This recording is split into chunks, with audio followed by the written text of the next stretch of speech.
Assalamualaikum warahmatullahi wabarakatuh. Hari ni kita nak pasal pipe vertigasi.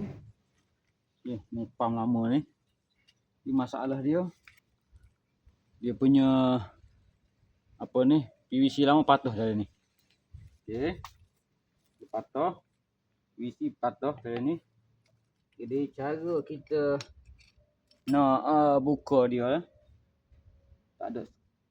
Jadi kita guna pahat. Okey.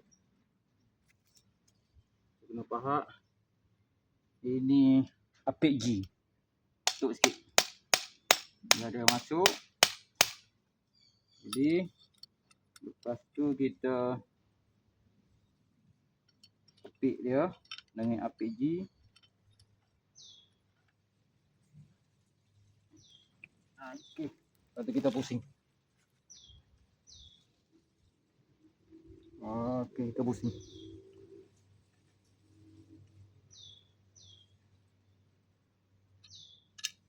Okey.